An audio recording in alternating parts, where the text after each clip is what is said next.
in coaching, neuroscience is a gap. There's not a lot of application and knowledge of the incredible advances in neuroscience and our knowledge of the brain that's come in.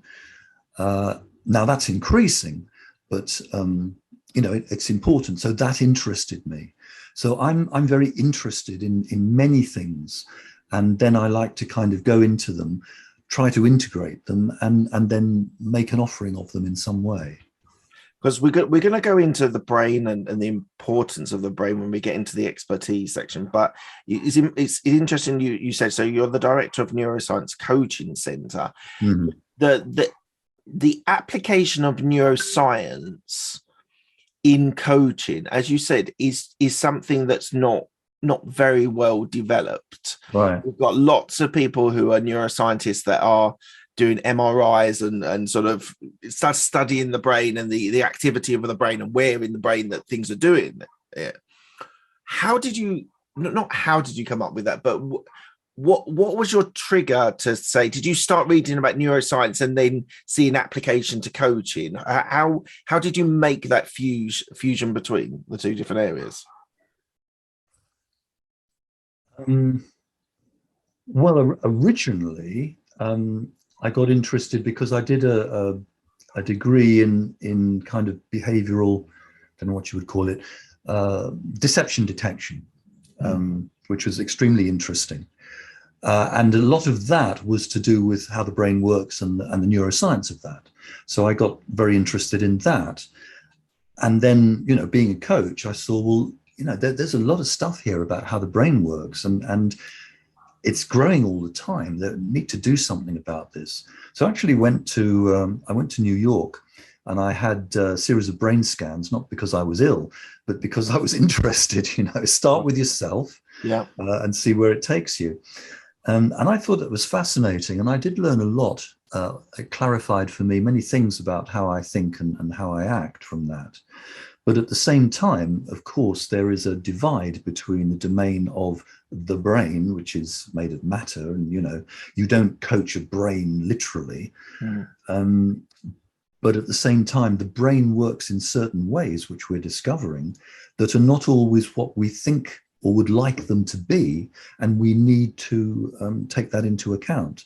And knowing some neuroscience research and the models that they have can very much help us as coaches to refine the models that we have.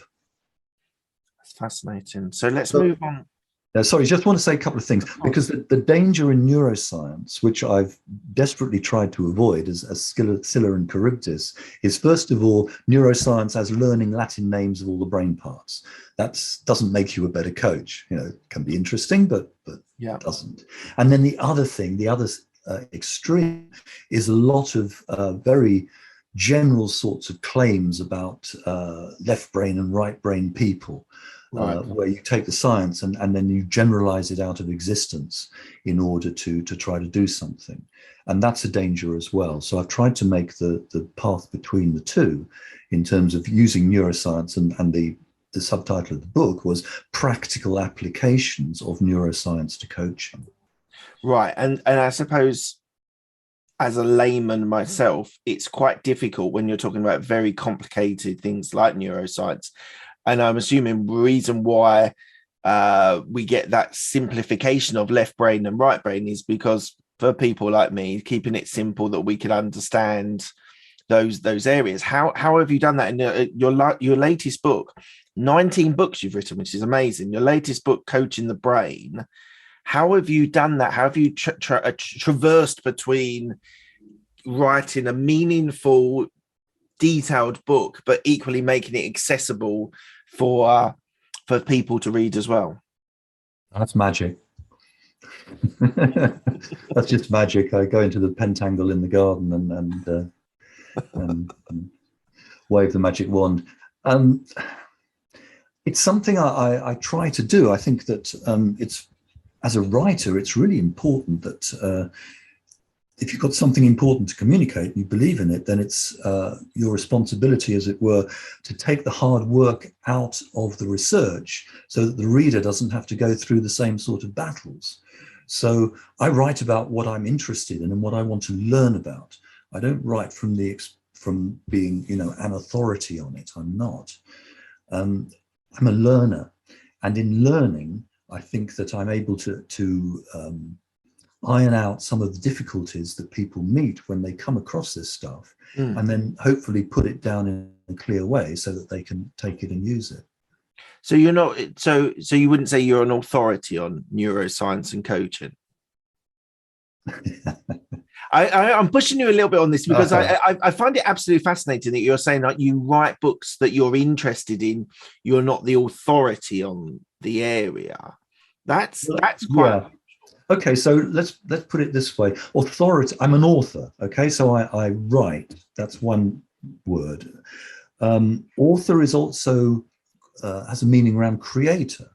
You know, you're the author of your experience. You create it out of various things. You create books out of various things. That's the meaning of the author. Now, when you start to get an authority, that's when people start to look up to you for answers because you have some expertise in that area. So that's fine. I'm not going to claim that I have all the answers, and I'm very comfortable in saying I don't know, and I don't. But I hope that what I've done and what I've studied and what I've trained and put into writing is helpful and accurate for many people. Absolutely.